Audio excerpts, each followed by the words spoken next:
वारीचा घेतला पावलांनी आम्हा वाळवंटी तुझी सावली गळा भेट घेण्या भीमेची निघाली तुझ्या नाम घोषात इंद्रायणी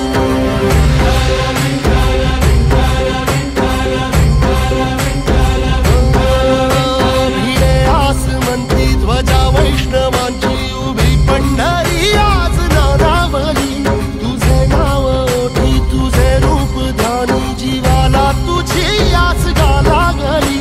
जरी बाप साऱ्या जगाचा परी